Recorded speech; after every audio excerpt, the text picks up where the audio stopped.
Right then, this is just a quick walk around video, and this is for a Honda CRZ. This is a little hybrid coupe.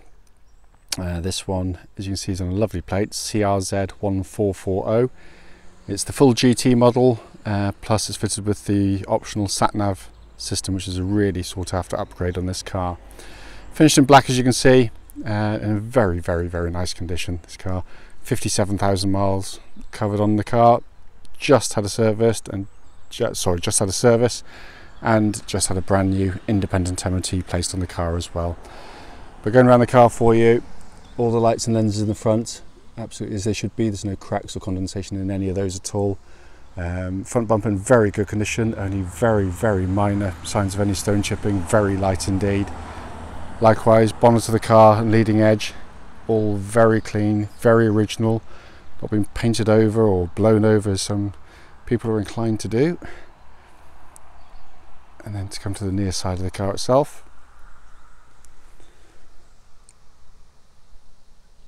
all very clean down the panel work. I can't see any indentations on that side of the car at all. Front wing is as clean as a whistle.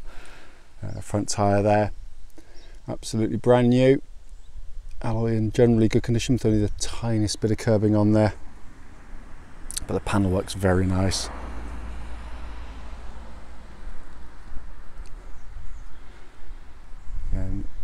Rear alloy again, generally very good. Again, new tyre on this one as well. There's 3 new tyres fitted to this car. The 4th tyre was almost as new anyway. But panel work, as you can see there, really, really clean and crisp. Coming around the back of the car, really good angle for the CRZs. They're a really fabulous looking car, very distinctive, very original vehicles. I think they're going to be sought after in a few years' time, I really do. There's not that many of them. Parking sensors fitted to the GT models, colour coded to the car, all working absolutely perfectly, front and rear on the vehicle. And then off side of the vehicle, as with the near side, very, very clean and crisp again. Rear alloy on this side, pretty much unmarked. And tyre very, very good on that side there as well. And then down the rest of the panel work, again, really very, very clean. Front wing, as with the other one, very nice. And front alloy there, again, very good. And again, new tyre to finish off the 3 of those. But externally, in very, very nice condition. You know, there's always the odd tiny little mark which won't pick up on the camera. We advise people to come and see the cars quite clearly, but you'll be coming to see a very, very clean and very original example here. So coming into the back, really big boot area actually. In all honesty, you've got to think of this car not as a 2+2, because in the back there, if you can see, that's the rear leg room with me in my driving position. So unless you've got knees that are 1 inch long, you're not going to fit in the back. They've got to be seen really as a 2-seater car. That's the honest truth of the matter. And if you're going to do that, literally just pop that down, and then you end up, obviously take the cover out if you so wish, and you end up with an absolutely huge boot for what is it, effectively a 2-seater car. I mean, you can squeeze someone in the back for a very short trip in the back, but you know, we don't advise it really. Driver's door card here, all very, very clean and tidy. Footwell area is all very nice. It does have a couple of original Honda mats. This mat here is really just to protect the mat underneath from getting damaged when I'm getting in and out, if there's any sort of mud around at all. Driver's seat in very good condition. Leatherwork's really good, very comfortable drivers seats rather. And then front passenger one there, again in very, very clean and tidy condition. Sorry, shaky hand there. And the boot above us, obviously GT models, you get this lovely big glass panoramic roof, and if you want to, just pull the blind across there to block the sun out on the rare days we get some sunshine. So inside the car now, engine's running, so has been all the way through. Passenger door card, absolutely unmarked there. Dashboard is in fabulous order, wonderful, wonderful dashboards, beautifully built. Sat-nav system, you can see there, working exactly as it should. But all little cubby holes, all in really nice condition. You've got heated seats, 2 settings on these cars, on the leather seats, all working exactly as they should as well. It's all been system checked rather. And you've got auxiliary and power outlets under there as well, plus a USB lead coming in. Air conditioning works perfectly, climate control blowing out lovely cold air on the car. And then there's fantastic fantastic dashboard, it really, really is. If I pan in there, hopefully you can see 57,825 miles at the time of doing this recording. Auto lights and auto wipers, cruise control, radio functions as well, all working exactly as they should. And then on this side you've got other minor controls, but those three buttons on the right hand side are the more interesting ones. You can press this one here, Econo, and that puts you in, changes the engine mapping slightly. You've got lighter steering, and it's just a sort of softer feel to the car, not one I actually really enjoy driving in. The car always defaults, starts in normal, but the fun time, or the fun begins when you press that one there, which is the power, or sport one rather, because you get that lovely kind of red hue around the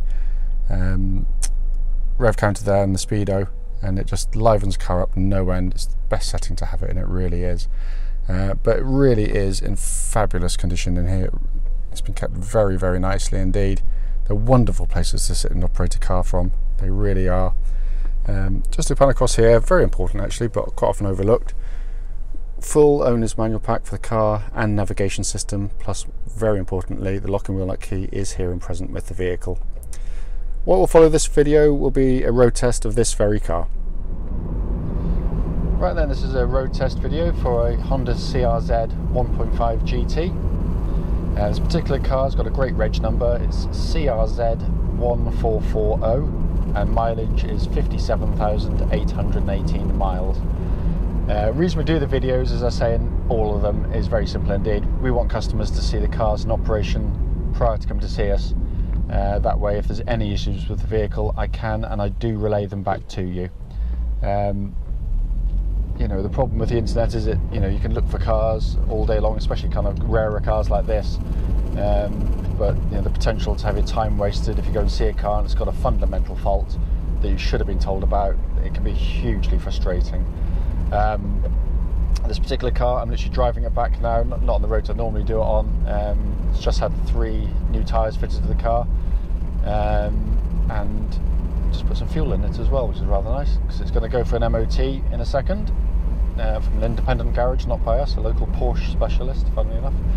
And we'll be servicing the car later today as well, so it looks like we're going to be given a really good going over in the workshops. The engine of the vehicle and the hybrid system works absolutely perfectly. There's no warning lights on the dashboard. The engine is sweet, refined, starts absolutely instantly and utterly silently, as you'd expect, because it runs off the hybrid system to start the car.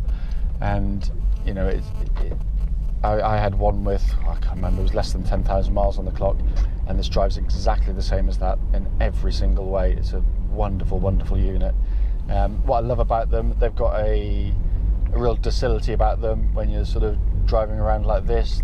They're not jerky, they don't lurch, but they've got a really nice hard edge growl to them when you rev them up, which is very reminiscent actually of, you know, the Hondas back from the 80s and 90s, which was, in my opinion, their heyday. You know, they're still a great company, but there was some wonderful product around there, and I think this is going to be one of these cars that in a couple of years' time, or a decade's time rather, will be appreciated more, because it's kind of old school. It's wonderful, and the engine is a perfect example of that. The engine then runs through clutch and into gearbox. Clutch is perfect, bite point is exactly where it wants it to be, it's silent and smooth in operation, and then goes through into, I rate it as probably the 3rd best Honda gearbox, and it's only just 3rd, I think, in that sense. I reckon, my personal opinion is the S2000 gearbox is the best gearbox ever made, in terms of shift quality, but it's got the advantage of being rear wheel drive, so the gear levers go straight into the box. Then the Integra DC2, of which I've got one, which is a brilliant mechanical gearbox. And then this, and it's not that far behind. It is, the quality of gear change is quite astonishing. It's swift, it's mechanical, it's defined. You know, it's very hard to put your finger on it, because even little things like the size of the gear lever, the knob on top is perfect for gear changing. The quality of actuation between each and the linkage and the gating of it. You know, even if you're just tootling around like this, it's fine, but when you sort of give it a bit more, it's absolutely brilliant. You just don't get lost in it at all.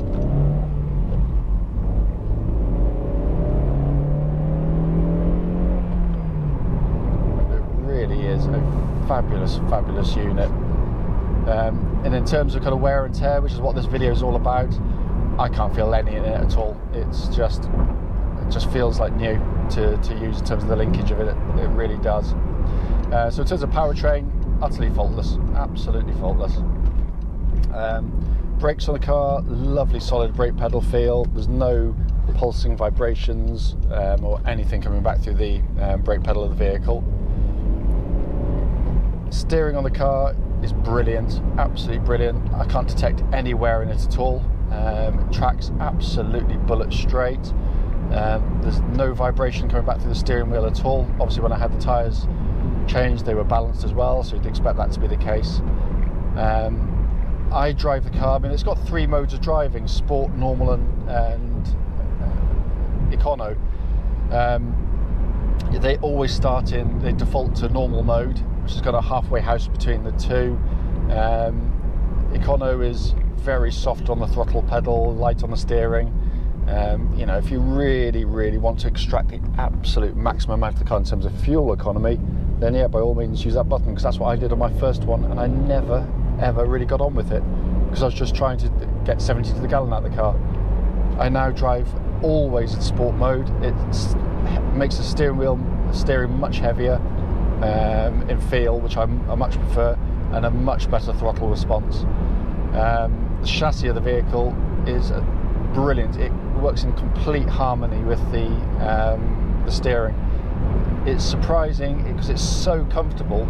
The car, the ride is absolutely brilliant. Just how agile the chassis is, and just how nippy it is. You put it through corners like this, and its body control is sensational. It's really chuckable. It's brilliant. It's absolutely brilliant. It's a lovely car, but it's a car that you can just tootle about in as well. It's, you know, it's very quiet and comfortable to use.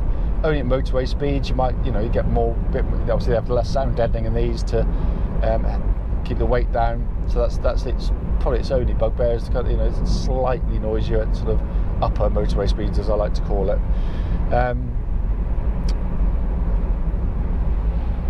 Looking around inside the car, it's a brilliant place to sit. I apologise because I really love these cars, and it's very hard not to get kind of a bit carried away with them. I mean, that no car's perfect. I'm sure this one isn't either, but it's pretty close for the type of car it is.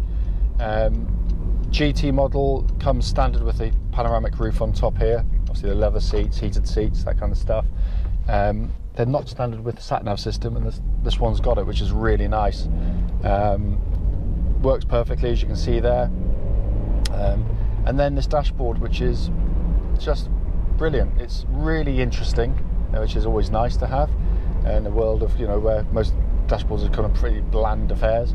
But it works brilliantly. A lot of this stuff, the symmetrical stuff side to side, very reminiscent of the S2000 in terms of kind of the way it's done, but styled in a different way quite clearly.